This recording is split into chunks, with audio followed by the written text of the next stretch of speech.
जय हिंद साथियों। तो आप लोग को बतला दें, चलिए आज हिंदी के जो सर्वनाम जो चैप्टर होते हैं उन सब के ऊपर बात करेंगे। सर्वनाम क्या है, सर्वनाम के कितने वर्ड होते हैं, इससे जो होते हैं हर एक एग्जाम में 2 से 3 क्वेश्चन आने की संभावना रहती है। चलिए संपूर्ण बात करते हैं, सर्वनाम क्या है, उनके भेद कितने हैं और मतलब कहाँ-कहाँ से क्वेश्चन आने की भी संभावना है। चलिए आप लोग की तैयारी अच्छी तरह से चल रही होगी और आगे भी आप लोग कंटिन्यू तैयारी करते रहेंगे। चलिए आप लोग संपूर्ण बात करते हैं, सर्वनाम क्या है उनकी वेट के ऊपर और इससे एक भी क्वेश्चन आप लोगों का एग्जाम में नहीं छूटने वाला है। चलिए आप लोग ध्यान से देखिए। देखिए बात किया जाए सर्वनाम, तो जो संज्ञा के स्थान पे आने वाले शब्द को ही सर्वनाम कहते हैं। ये क्या लिखा हुआ है, संज्ञा के स्थान पे प्रयुक्त होने वाले शब्दों को सर्वनाम कहते हैं। जैसे बोला जाए, जैसे मैं, तुम, वह, यह, कौन, कोई, ये सब जो होते हैं ना, ये सर्वनाम होते हैं, ठीक है? और सर्वनाम के 6 भेद होते हैं। तो सर्वनाम के जो 6 भेद होते हैं, तो फर्स्ट में आ गया पुरुषवाचक सर्वनाम, अनिश्चयवाचक सर्वनाम, बोले निश्चयवाचक सर्वनाम, उसके बाद आते हैं अनिश्चयवाचक सर्वनाम, उसके बाद प्रश्नवाचक सर्वनाम, संबंधवाचक सर्वनाम और निजवाचक सर्वनाम। जो सर्वनाम के जो क्षेत्र होते हैं वो होते हैं पुरुषवाचक सर्वनाम, अनिश्चयवाचक सर्वनाम और जो सर्वनाम नहीं लिखा है, तो जो होते हैं, ये सब जो होते हैं ना सर्वनाम होते हैं। सर्वनाम ये सब जो होते हैं सर्वनाम होंगे, ठीक है? तो इनमें 6 गो भेद होते हैं और 6 के ऊपर बात करेंगे जो ये सब क्या है। तो पहले देख लेते हैं पुरुषवाचक सर्वनाम। जो पुरुषवाचक जो सर्वनाम होते हैं, बोलने वाले या सुनने वाले या किसी अन्य के लिए जिन सर्वनाम का प्रयोग होता है, वे पुरुषवाचक सर्वनाम कहलाते हैं। जैसे मैं, तुम, वह आदि, ठीक है?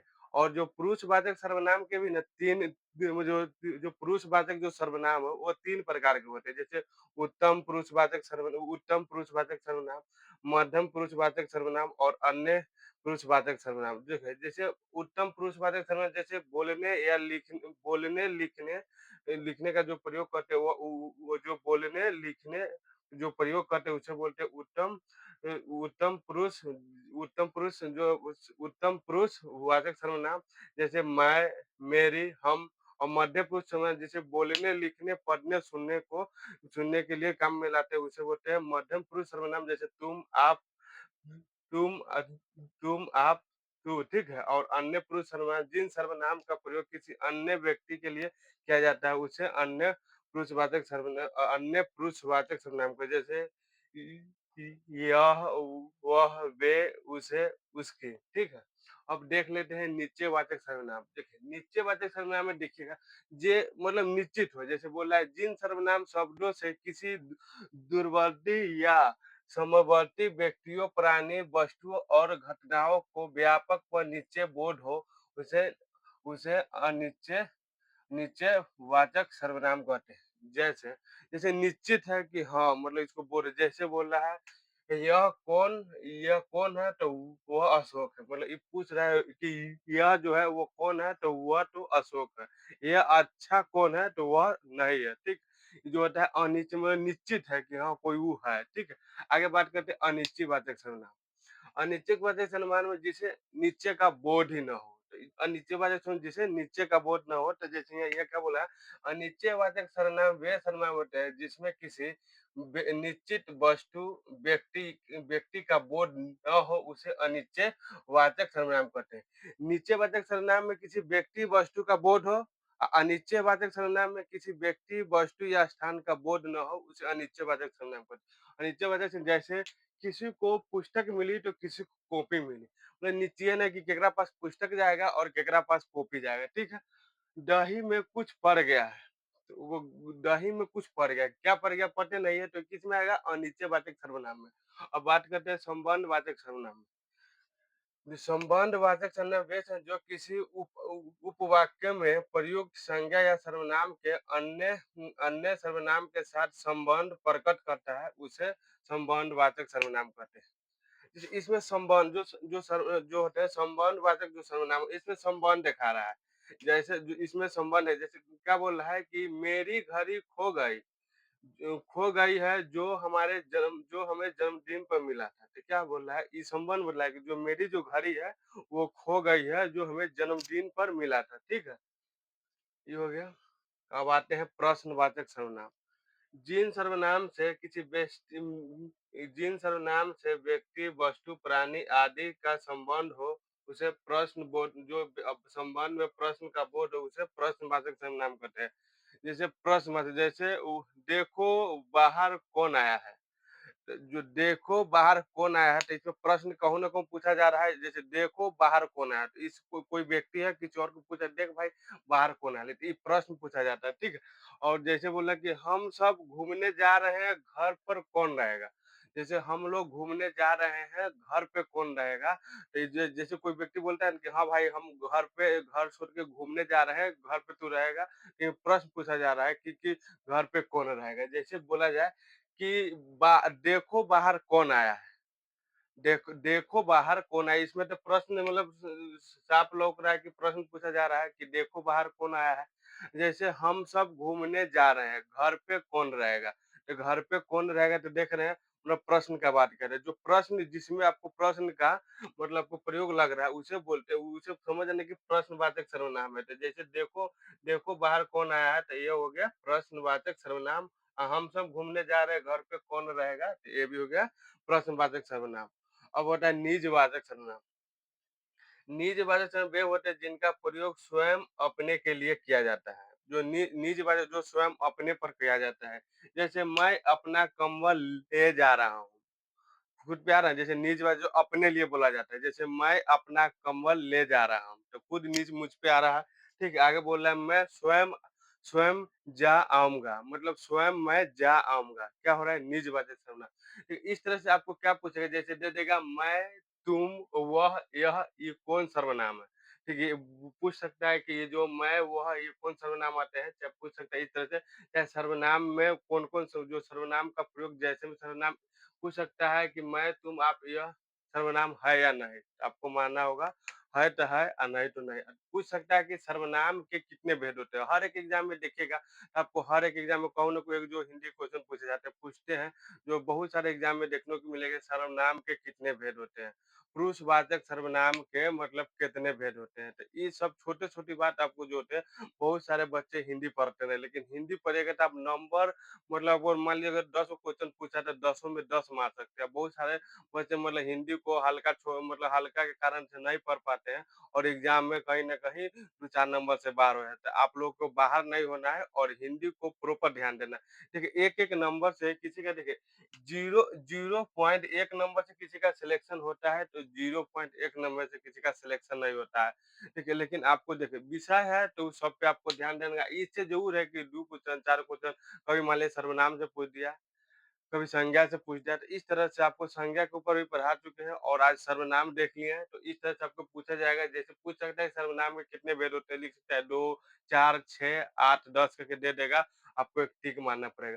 बोलता है पुरुषवाचक सर्वनाम के कितने भेद होते हैं, चाहे पुरुषवाचक सर्वनाम में के मतलब कौन-कौन भेद आते हैं, तो आपको याद होना चाहिए कि उत्तम पुरुष, मध्य पुरुष और अन्य पुरुष, ठीक है?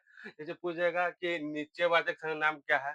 तो ये सब इनकी बातें से पता चलती है हिंदी कोई टॉप नहीं होती, लेकिन आप लोग अगर थोड़ा-सा ध्यान दीजिएगा ना, तो हिंदी आप लोग का सबका बढ़िया हो जाएगा। जैसे बोला देख बातें से पता अनिश्चयवाचक सर्वनाम, वे सर्वनाम जो शब्दों से किसी दूरवर्ती या समीपवर्ती व्यक्ति, प्राणी का बोध हो उसे अनिश्चयवाचक सर्वनाम कहते हैं।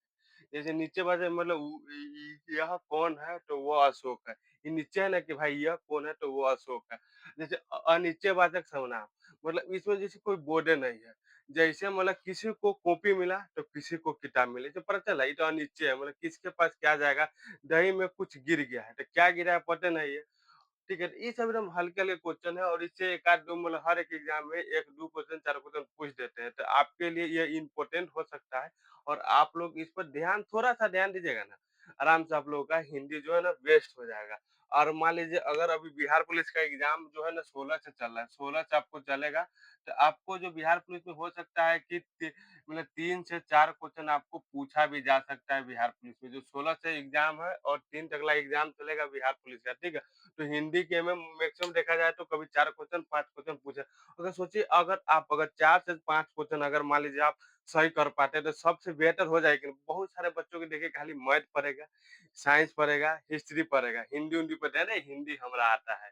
हर बच्चा पूछता है ना कि हाँ, हमरा हिंदी आता है, हम बना देंगे हिंदी। लेकिन अगर मान लीजिए पूछ दें कि मतलब पूछ दें कि जो अगर कोई जो प्रश्न उससे अगर पूछ दिया जाए कि मान लें किसी को कॉपी मिला तो किसी से किताब बड़ा, ये कौन-सा सर्वनाम है? फँस जाएगा। जो थोड़ा-सा ध्यान दिया होगा, समझे किसी को किताब मिला, तो किसी को कॉपी मिला, यानी ये अनिश्चित की बात कर रहा है। इतना आप लोग ध्यान दीजिएगा कि नहीं? जैसे मान लीजिए अगर पूछा जाए कि मान लीजिए देखो बाहर कौन आया है? देखो बाहर कौन आया? तो इससे आपको पता चल रहा है कि हाँ भाई, कौन न कौन प्रश्न प्रश्न पूछ रहा है।